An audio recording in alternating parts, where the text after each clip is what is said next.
Well, thank you very much. I'm happy to be here. I've never been to Kenosha before, so I'm very happy to have this experience. It's been a very pleasant experience. Okay, so Doug asked me to say a little bit specifically about Sister Anthony O'Connell before we look at the sisters' activities in the war, of which Sister Anthony was a primary player.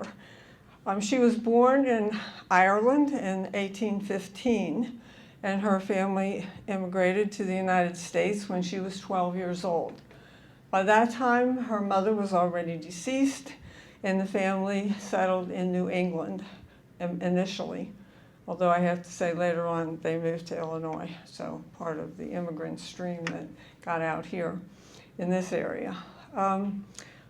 As a young woman, she attended Mount St. Benedict Academy in Boston and remained as a young woman there in the Boston area until 1835, when she decided to join the Sisters of Charity in Emmitsburg, Maryland. The Sisters of Charity were founded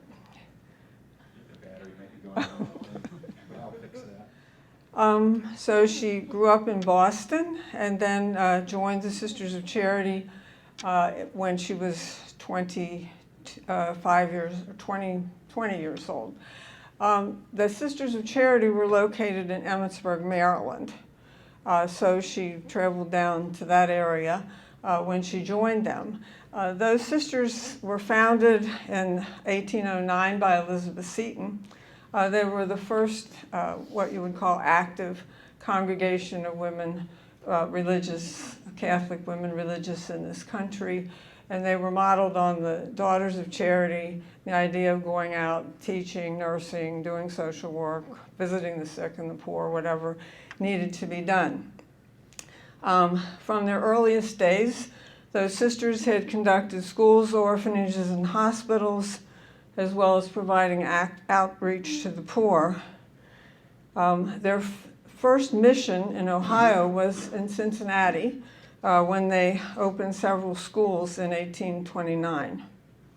In 1852, they became a separate branch of the Sisters of Charity. And so when she joined the Sisters of Charity in 1835, 2 years later, she was missioned to Cincinnati to serve in the orphan asylum that we had there. She worked for 20 years in the orphan asylum, saw it grow from a relatively small establishment, and then through the 1840s, because of immigration, grew and grew and grew. By mid-century, they were dealing with about 300 children girls in that orphanage. A few years later, there was a boys' orphan asylum that was started by the sisters and by the diocese, actually. And she ran that for several more years before she was assigned in 1859 to become the administrator of St. John's Hospital. That hospital was founded in Cincinnati in 1852, and it was for those early years in our history there in Cincinnati, was one of the major hospitals in the city. So she became well known in the city because of that role, but also because of her work with the orphans. In both her role at the orphan asylum and at the hospital, she was well known because she went around the city to a lot of the merchants and begged for donations in order to keep those institutions going. Of course, the war occurred and started in 1861. She continued to be the administrator of the hospital at the same time that she was going out and serving on the battlefields. So she was kind of bilocating, I guess you would say, during those years. When she came back from the war, she was running the hospital when a businessman from Cincinnati, very impressed with the work that the hospital was doing, purchased what had formerly been a United States Marine Hospital in Cincinnati, which was much larger than the hospital the sisters had, and gave it to the Sisters of Charity. And that she continued to administer that.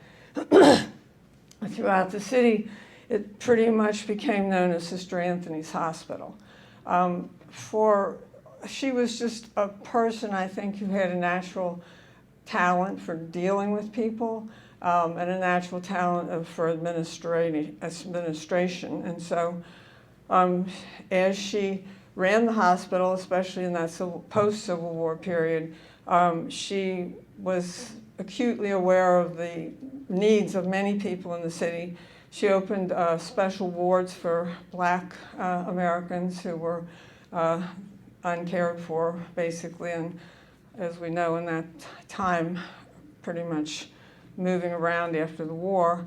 And also, she saw a need for special accommodations for the aged and destitute women and their children. And she rented a building adjacent to the hospital and called it St. Anne's Home for Destitute Widows and Females. And many of the women who came there were unwed mothers because there was no place else in the city for them to go.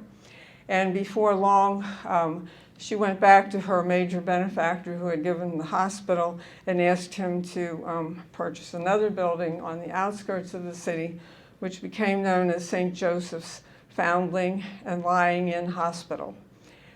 So she was basically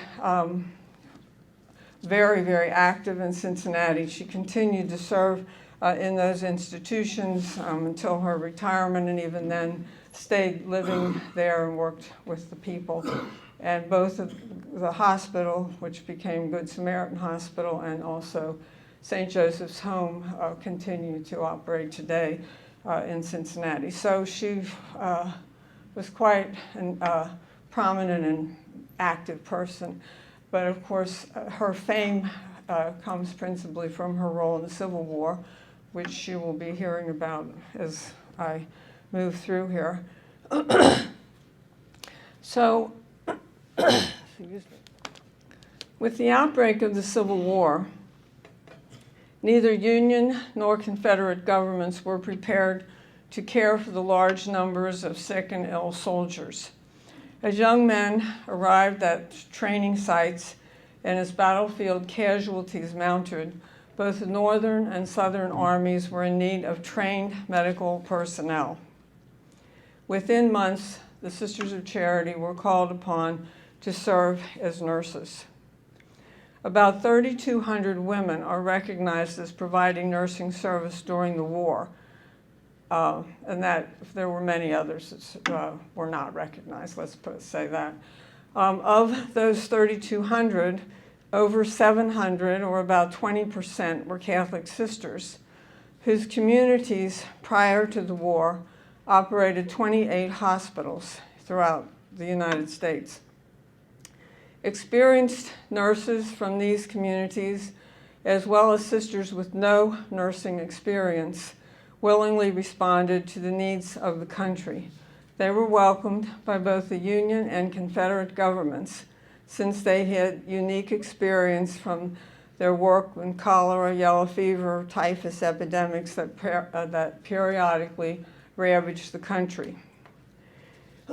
They were also welcomed by medical doctors, many of whom they worked with in their own hospitals. As the war unfolded, more than 40 Sisters of Charity of Cincinnati served on both the eastern and western fronts all over the area of the war.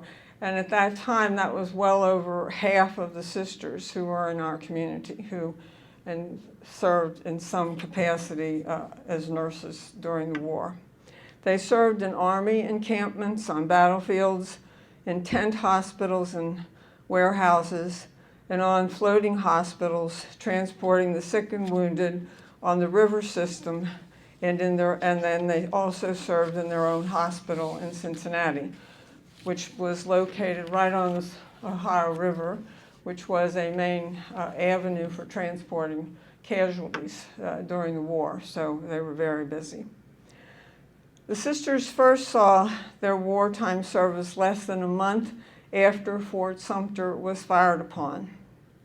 On May 1st, 1861, Cincinnati Mayor George Hatch and Archbishop John Purcell called upon them to send nurses to Camp Dennison, a Union Army training camp located about 15 miles from Cincinnati on the Little Miami Railroad.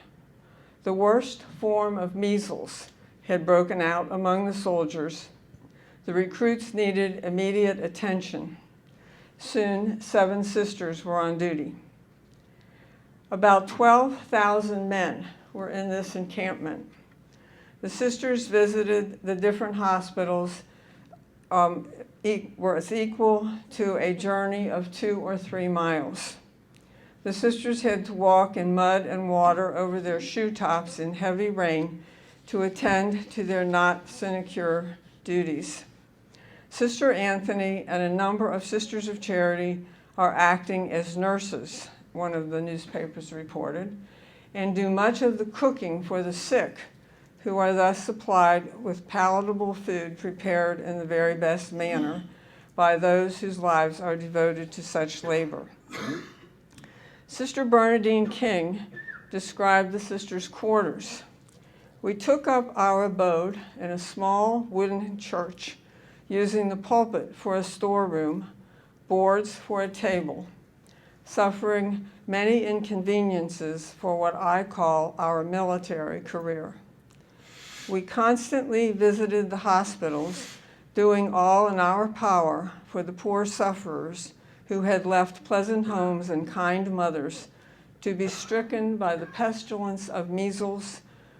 In those rounds, we were frequently pointed out by the scoffers as the Holy Marias, cursed by some, but blessed by many. In the first of several instances the sisters encountered, there was a movement to replace them with other nurses at Camp Dennison, but the soldiers objected. According to the Catholic Telegraph, the officers of the 10th Regiment requested the Sisters of Charity to continue their valued services to the soldiers, but it seems Miss Dorothea Dix is Adjutant General of the hospital, and the soldiers have to bleed and die unconsoled by the nurses of their choice unless she consent. The sisters remained because of the pleas of the soldiers, but after several months, when the measles epidemic subsided, they left the encampment. Soon they were called to Cumberland, Maryland, a city nestled in the mountains of western Maryland, a key road, railroad, and canal junction. Early in the war, the Union Army garrisoned the town and set up hospitals and a supply depot. After taking the train from Cincinnati, 9 sisters left Wheeling, West Virginia, in a blinding snowstorm on the morning of February 17, 1862, reaching Cumberland in the evening. Housed in a deserted home of a Southern sympathizer, their beds were made of rough board covered with straw ticks, our pillows of the same material. Sister Anthony had originally intended, she had been at Camp Dennison, then came back to the hospital. She intended to go to Cumberland, and she took the train from Cincinnati to Columbus, and when she got to Columbus, she got a telegram from the bishop saying, "Come back to Cincinnati, we need you at the hospital." So she did not accompany the rest of the sisters that continued on to Cumberland. Sister Ambrosia Swartz reported hotels, warehouses, etc., had been converted into temporary hospitals. The accommodations were poor, the weather cold. 2,200 sick soldiers were lodged in 14 old warehouses. The first story of each building was used for general purposes, the second and third as wards for the sick. each containing 50 beds filled with soldiers suffering from typhoid fever, pneumonia, scurvy, or syphilis. They have been dying very fast in the last few weeks, but at present, the number is decreasing. Sister Sophia Gilmar wrote, only 7 have been reported in the dead house today. This is the lowest they have been for the last 6 weeks. Sad and numerous were the scenes we witnessed in these hospitals, and yet this morning none presents itself more vividly on my mind than the poor boy child, I might say, who begged so hard for his gooseberry pie. Over and over again did he accost me, "Where is my gooseberry pie? Say, old woman, when will I get my gooseberry pie?" Such a pie, I presume, as his own dear distant mother had often made for him. Oh, how these poor fellows missed their mothers and murmured their names, sleeping and waking. This young boy thought I did not like to be called old, but he said he had never seen a young woman wearing glasses or spectacles. Sister was 25 years old at that time. St. John's Hospital, which was located in Cincinnati, the Sister's Hospital, was just blocks from the river, was a 75-bed facility. Because of its strategic location, the hospital cared for war casualties throughout the conflict. Wounded from battles and skirmishes in Virginia and West Virginia during the summer and fall of 1861 arrived. The Catholic Telegraph reported 50 or 60 of our sick soldiers from Western Virginia lately arrived in Cincinnati. They have been placed at St. John's Hospital under the devoted care of Dr. Blackman and the good sisters. The change in their experience and feeling since their arrival is a source of much gratification. Another account read, more than 200 sick soldiers from the Kanawha reached Cincinnati Friday night, and some had to wait till Saturday morning for proper accommodations, the Army not being sufficiently provided. The Army Hospital, excuse me.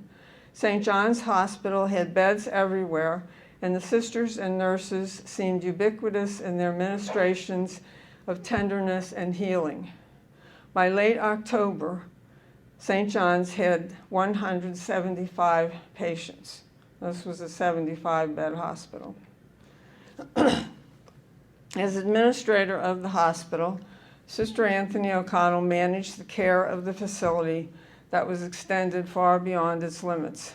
In addition, prices for food and supplies skyrocketed, and fuel was hardly obtainable. Eventually, she applied to the City Council for assistance since St. John's had no endowment and received no income for the care of the soldiers. In the meantime, ladies of the city volunteered their services as well as making monetary contributions, and Archbishop Purcell offered to give a benefit lecture, but finances continued to be strained. Sister Agnes Phillips recalled that after returning from Cumberland, she cared for soldiers who arrived from Richmond, Kentucky, and Nashville. It was here, she said, that I witnessed the most appalling sights.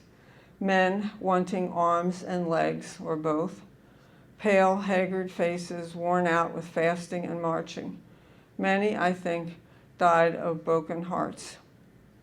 Faces and voices haunt me yet, calling for home and for ones who they were destined never again to behold on earth.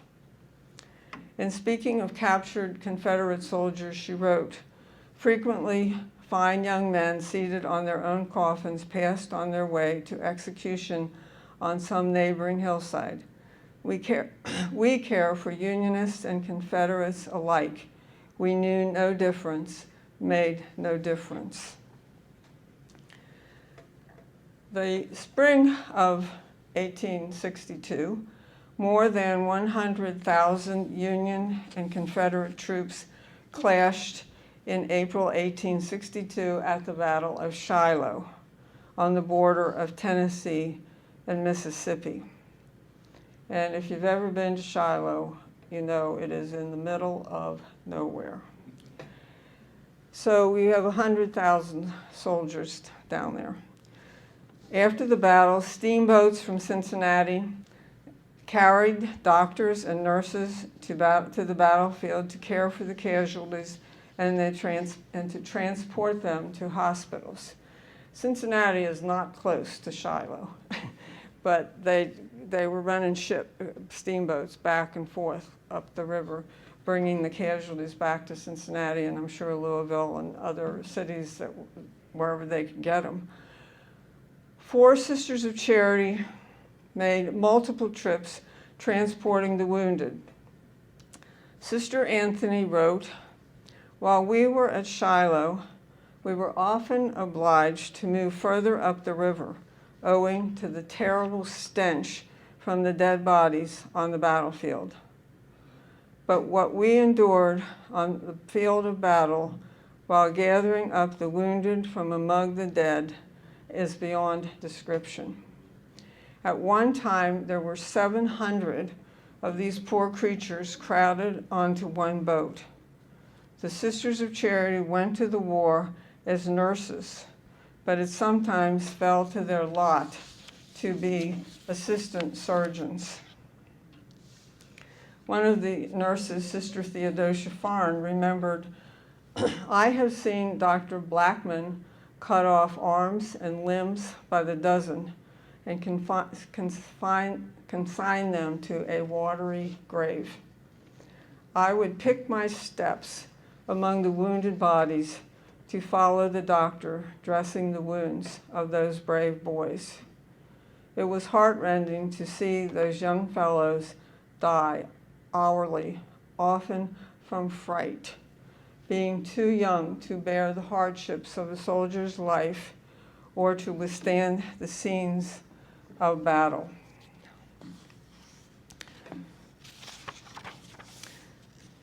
One Sister Anthony tells the story. She says, "One poor fellow whose nose had been shot entirely off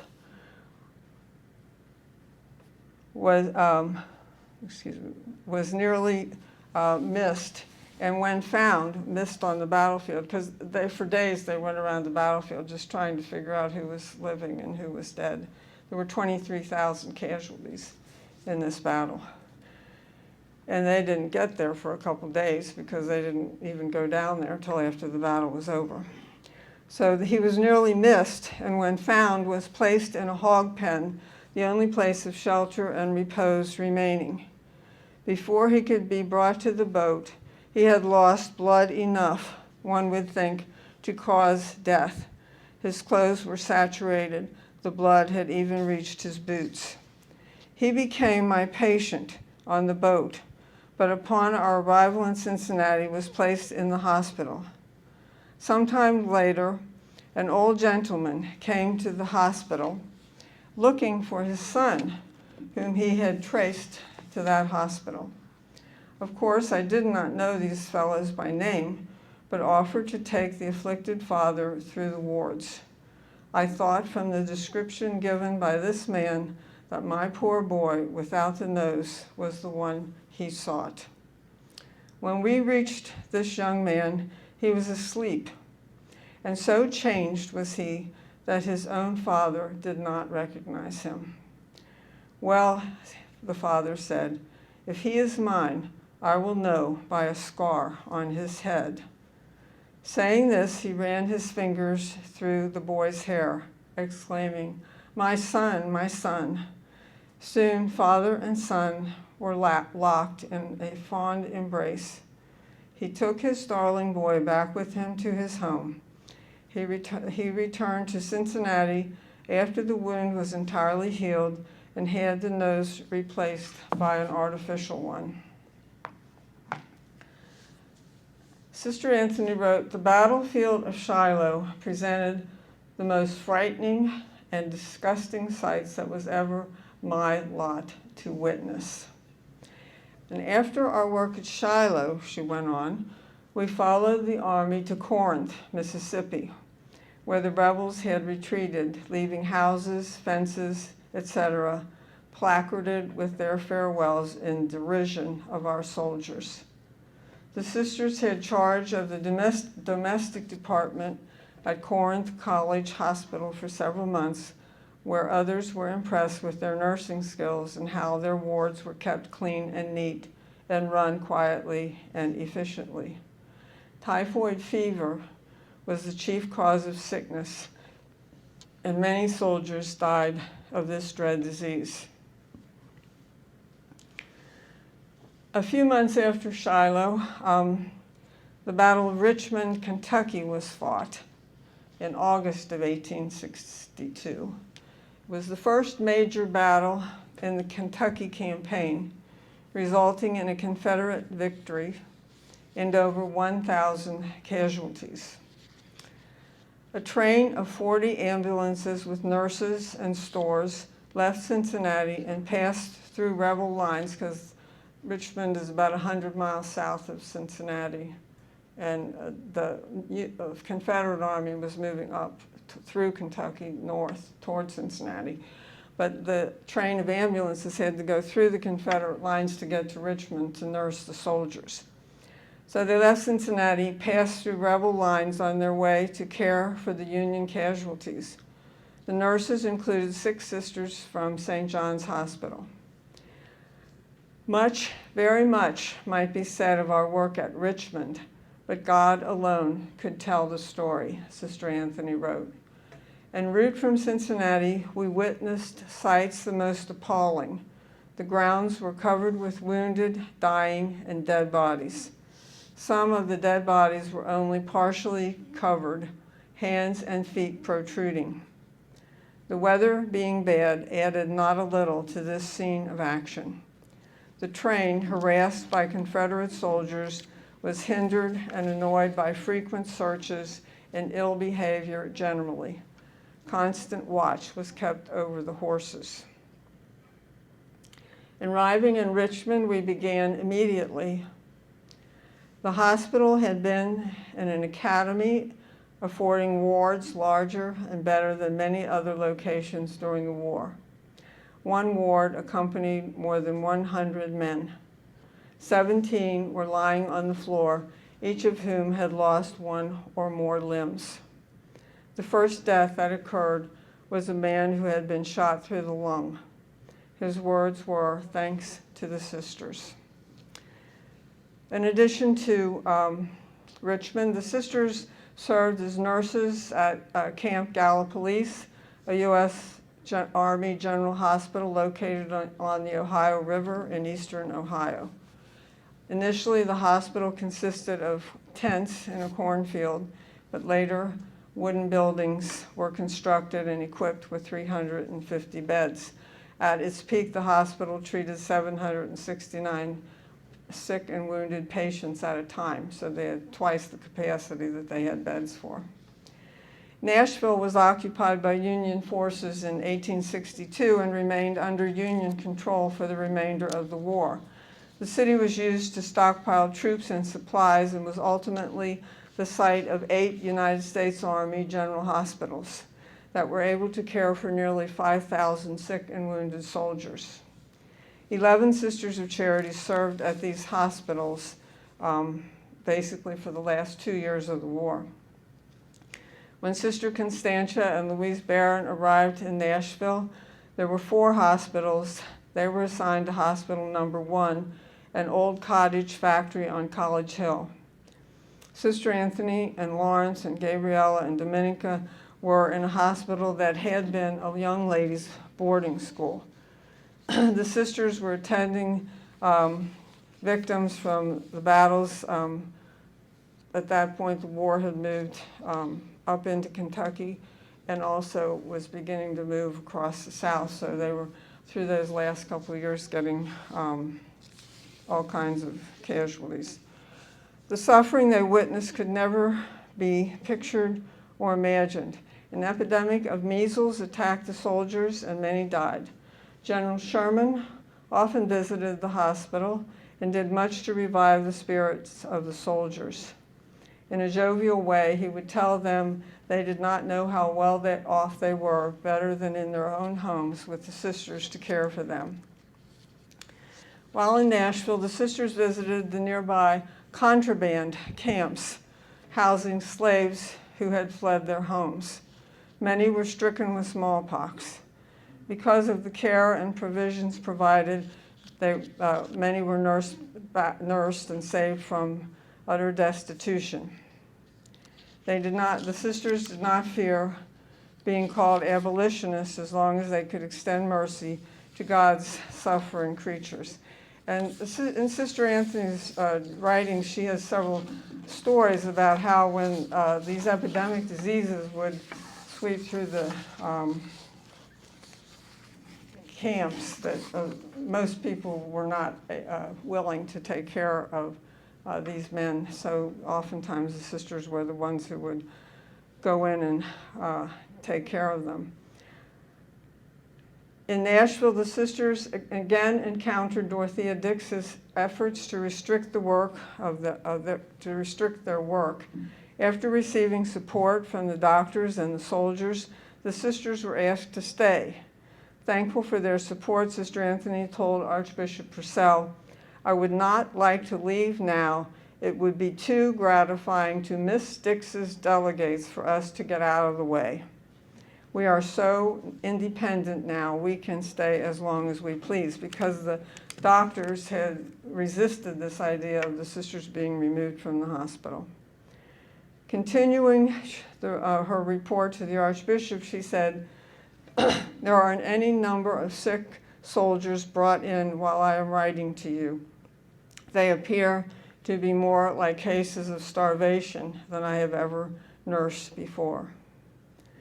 She remained another 2 years in Nashville, returning to Cincinnati in July 1865, several months after the Confederacy surrendered, to continue her work as the administrator at St. John's Hospital.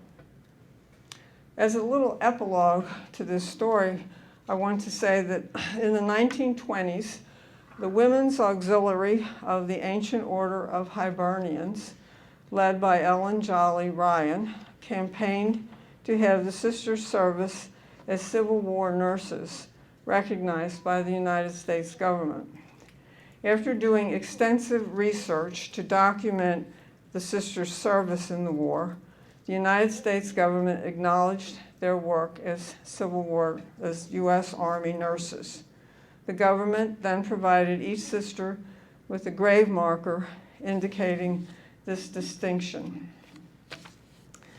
By far, the most recognized Sister of Charity who served in the war was Sister Anthony.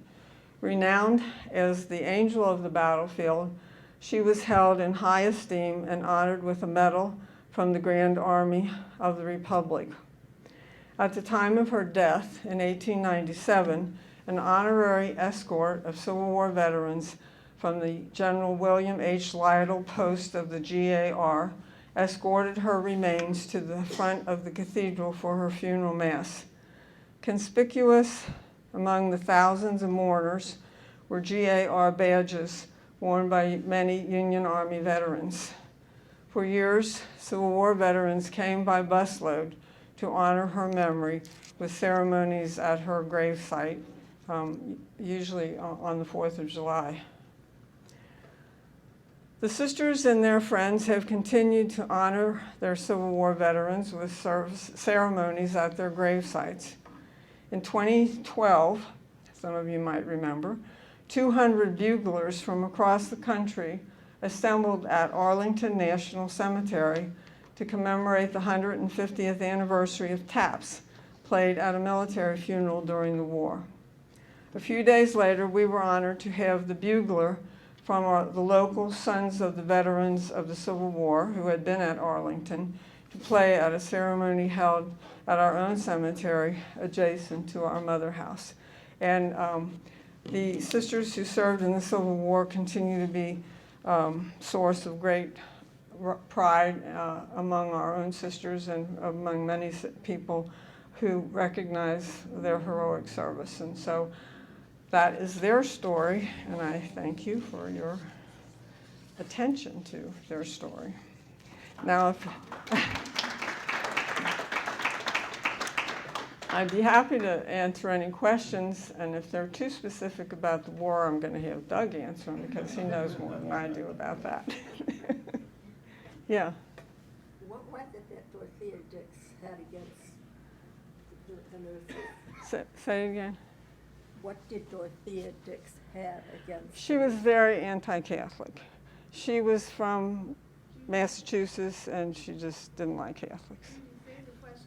Oh, I'm sorry. Sorry. She said the question was what did Dorothea Dix have against the sisters, or why didn't they like the sisters? She just was very anti-Catholic. She was from Massachusetts, kind of Puritan background, and she just didn't like Catholics. And if you didn't like Catholics, you really didn't like sisters. Yeah. Oh, okay. Anybody else? Yeah. What was the death rate of the sisters?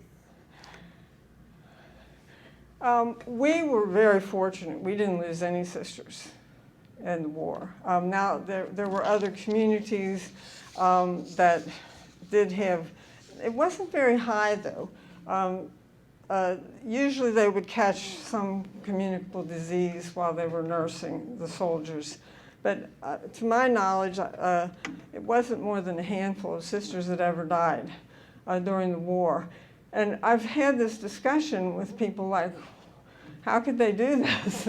And some people, I'm not a nurse, but seem to feel that because they had this history of nursing people and they had been around sick people, that they had developed a kind of immunity in a way to some of this, that they wouldn't pick it up as quickly as other people, or maybe had mild cases of it or something. But we were very lucky we didn't have anyone die. Anybody else? Do you think that maybe one thing that protected the sisters was maybe better hygiene than the average person? Well, that was one of the things, yes. I think the sisters, even apart from the war, the hospitals that they ran were known for cleanliness and good hygiene and good food, nutrition for the soldier or for the patients, and very good care. Doug and I were talking earlier. I mean, in a way, the sisters' hospitals led the way to more modern nursing care in our country. We didn't have nursing schools. The first nursing school, the Nightingale Nursing School, in our country was not founded until I think it was 1872, so after the war. And nursing before the war did not have a good reputation. The people who worked in some of the hospitals were more like maids that cleaned, but they weren't actually trained in what nursing per se. And I think a lot of the sisters had connections with European communities of women who had nursed over there, and there was a tradition almost within their community of how to do this better than what was the practice here in the United States at that time. So, I mean, once the Nightingale nursing schools started up in this country, and they started on the East Coast, and I mean, like in Cincinnati, I don't think the first one was founded until the late 1880s. You know, it took a while for it to spread across into the Midwest, and then is when what we would call modern nursing really began, because those women went through an educational and clinical program that prepared them. Not anything compared to today, but that was the beginning of that. Yeah. Yes. Can you describe for everyone, if they want to? Well, our mother house is on the western side of Cincinnati. our grounds overlook the Ohio River. It pays to get there early historically and get all that nice property that overlooks the river and so on. And so it's in an area called Delhi, which is a township that's adjacent to the city itself. So it's, well, it used to be out in the country. I wouldn't say it's out in the country anymore. And, but we have spacious grounds, and we have our own cemetery on our grounds. And so some of the pictures you saw of the sisters in the grave sites with the Civil War memorial, or the Civil War government, U.S. Army nurse stones are right there in the older part of the cemetery. It's a beautiful setting, so you're all welcome if you if you ever make it to Cincinnati. We'd love to have you come to the Mother House. Okay? Yes? No, they were working in the operating rooms.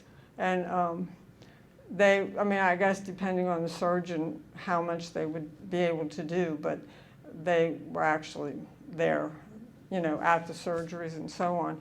And then like Sister Theodosia said, like, she tells this one story. I mean, she says, this is at Shiloh, they were on the boats, and all the assistant surgeons took a break because they were, and so I mean, both she and Sister Anthony said at Shiloh they were actually performing surgery.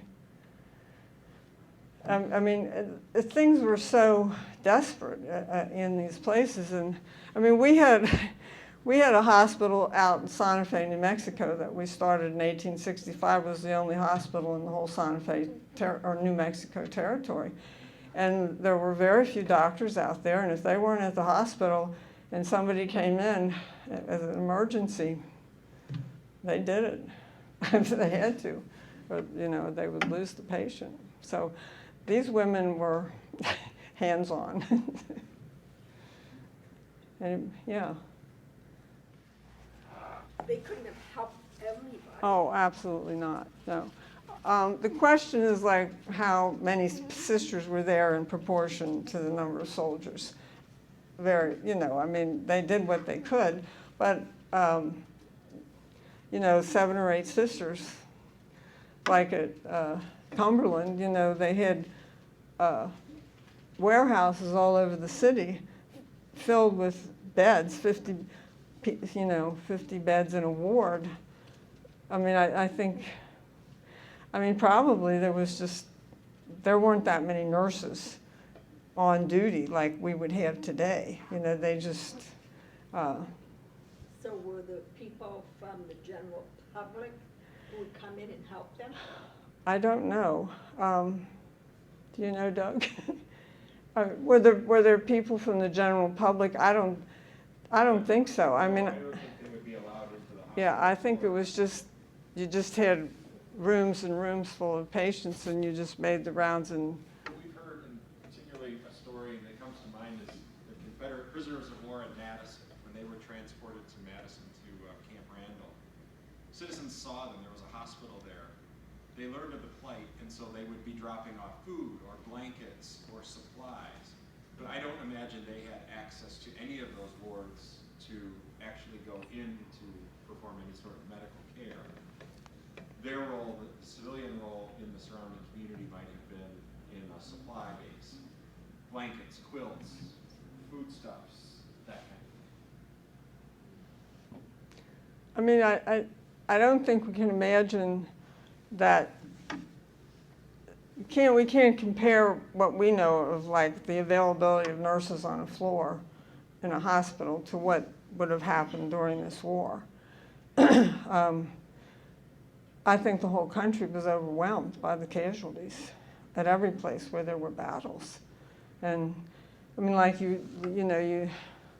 like after the Battle of Gettysburg, I mean, I think every building that could accommodate the wounded was just filled with soldiers, with wounded soldiers. And, you know, I imagine a lot of people died just because they didn't receive care when they needed it. Yeah. So say we were just recently. Well, she was a doctor? Oh, wow. It says one of the practicing physicians of Kalamazoo, Michigan, is not only a woman but a nun, Sister Raphael, MD. She was a graduate at Philadelphia Medical College, has her office in the convent and her regular office hours, practices dentistry as well as medicine, and is a valued member of the staff of a nearby hospital. And this is from the Oshkosh Northwestern, Right. February 12th, 1897. So, thank you. Okay. Sister Judy, thank you so much for coming all the way up here. Thank you all for attending.